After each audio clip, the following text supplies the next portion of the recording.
महोदय, मुझे social media handle पर एक बात बहुत अच्छी लगी। एक सज्जन ने इस बात को कहा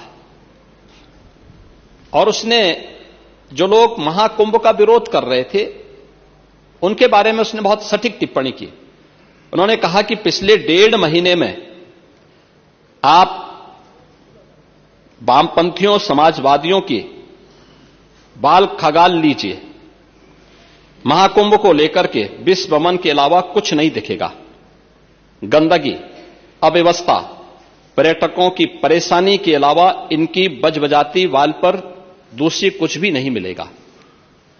लेकिन इन सब से इतर धरातल पर इनकी बजबजाती विचारधारा का कोई असर नहीं है। हज के दौरान अव्यवस्था से होने वाली सैकड़ों मौतों पर चुप्पी साध जाने वाले भारत के वामपंथी सेकुलर स्कॉलर महाकुंभ की भव्यता पर उल्टी करते नजर आए हैं। हर बार इनकी कोशिश महाकुंभ को बदनाम करने और फेल करने की रही, लेकिन ऐसे तमाम लोगों की मंशा को दरकिनार करते हुए करोड़ों लोगों ने आस्था की डुबकी लगा करके इनके जले पर नमक छिड़कने का ही काम किया है। उन्होंने आगे लिखा है कि महाकुंभ के दौरान दुखद हादसा हुआ, इसके बाद भी आस्था और विश्वास तमाम परेशानियों पर भारी पड़ी। तीर्थयात्री समस्त परेशानियों और मुश्किलों का पहाड़ चढ़कर भी प्रयागराज महाकुंभ पहुंचे, वहां से स्नान कर खुशी खुशी वापस लौटे।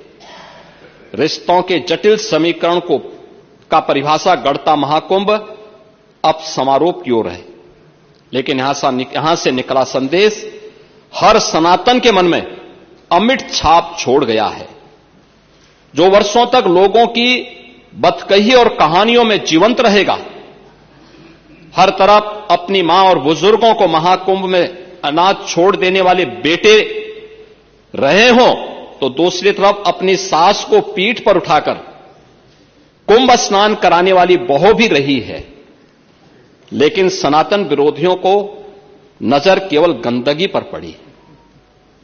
मैं अध्यक्ष महोदय वह चित्र लेके आया हूं। ये देखिए, एक बहू है, अपने सास को पीठ पर लाद करके जा रही है महाकुंभ स्नान करने के लिए।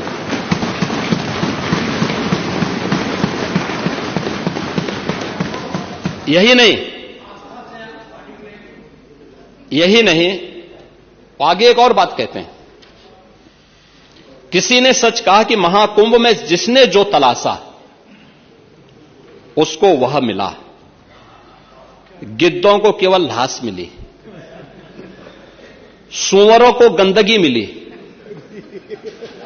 संवेदनशील लोगों को रिश्तों की खूबसूरत तस्वीर मिली, आस्थावानों को पुण्य मिला, सज्जनों को सज्जनता मिली, गरीबों को रोजगार मिला, अमीरों को धंधा मिला, श्रद्धालुओं को साफ सुथरी व्यवस्था मिली, पर्यटकों को अव्यवस्था मिली, सद्भावना वाले लोगों को जाति रहित व्यवस्था मिली, भक्तों को भगवान मिले। मतलब सबने अपने स्वभाव और चरित्र के अनुसार चीजों को देखा है। एक ही घाट पर सभी जातीय वर्ग के तीर्थयात्री स्नानार्थी बिना किसी भेदभाव के नहाते रहे। सनातन की सुंदरता आखिर समाजवादी और वामपंथियों को कैसे नजर आएगी? लेकिन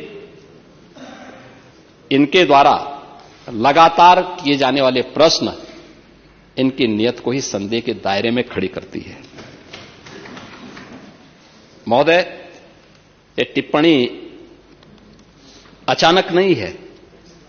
ये टिप्पणी भारत की टिप्पणी है, भारत की भावनाओं की टिप्पणी है। और जो स्वयं कुछ कर नहीं सकते थे, जिन लोगों ने अपने समय में इस पूरे आयोजन को अव्यवस्था और भ्रष्टाचार का शिकार बनाया था, आज वे महाकुंभ पर इस प्रकार की टिप्पणी करके भारत की भावनाओं के साथ ही खिलवाड़ करने का काम कर रहे हैं। और मैं तो केवल इस बारे में एक बात कहना चाहूंगा कि महाकुंभ ने पूरी दुनिया को भारत की सनातन एकता का संदेश देकर के एक भारत श्रेष्ठ भारत के प्रधानमंत्री मोदी जी के विजन को ही चरितार्थ करके दिखा दिया है कि विश्वास है तो पूरा भारत अपना सहयोग देने के लिए उतनी ही तत्परता के साथ खड़ा है जो महाकुंभ में दर्शन होता हुआ दिखाई दे रहा है।